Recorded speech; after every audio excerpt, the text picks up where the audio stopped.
Academy of fine আর্টসের একাংশের রং বদল করা হলো, গেরুয়া রঙে রাঙিয়ে দেওয়া হলো, জানিয়ে সরব হয়েছে নাট্য জগৎ।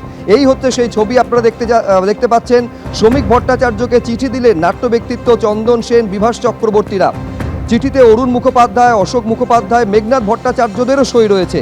কে বা কারা বিজেপি পরিচয়ে ঢুকে সামনের ঘর রং করে দিয়েছে, এটা কেন হবে? ব্যবস্থা নিন। শ্রমিক ভট্টাচার্যের উদ্দেশ্যে বার্তা চন্দন সেনের। এমন ঘটনা ঘটলে তার নিন্দা জানায় বলে মন্তব্য করেছেন বিজেপি রাজ্য সভাপতি। এটা বিজেপির কাজ নয়, কেউ যদি করে কড়া ব্যবস্থা নেওয়া হবে বলেছেন শ্রমিক ভট্টাচার্য। 80 বছরের একাডেমি অফ ফাইন আর্টসে কে বা কারা বিজেপি পরিচয়ে ঢুকে তারা সামনের ঘরটাকে রং করে দিয়েছে এবং তারা বিজেপি নেতাদের ছবি টবি টাঙিয়ে দিয়েছে।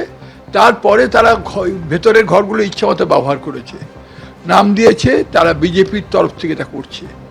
কিন্তু তার আগেই আমরা দেখেছি যে এবারে যিনি বিজেপির সভাপতি শ্রমিক ভট্টাচার্য, তিনি গত 1.5-2 দশক ধরে বাংলা থিয়েটার, বাংলা সংস্কৃতির সঙ্গে সম্পৃক্ত।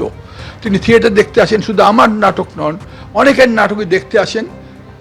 তার কাছে আমাদের আবেদন যে আপনি এই খবরটা নিন। এটা কেন হবে? এটা যদি বিজেপি করে থাকে তাহলে বিজেপির তরফ থেকে অফিসিয়ালি এটা বলা হলো না কেন এটা বিজেপি করছে।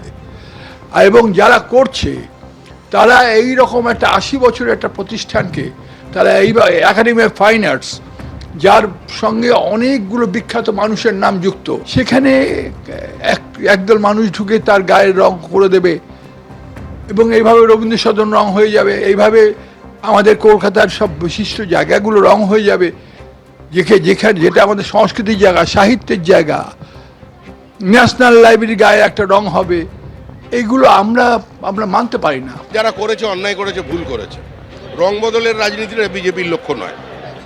একাডেমি অফ ফাইন আর্টসের একটা নির্দিষ্ট প্রতিষ্ঠা আছে এবং শিল্পীরও রং সম্পর্কে একটা চিন্তাভাবনা আছে। যেখানে সেখানে গেরুয়া রং করে দেওয়াটা বিজেপির এজেন্ডার মধ্যে নেই। আপনারা চিহ্নিত করুন, ব্যবস্থা নেব।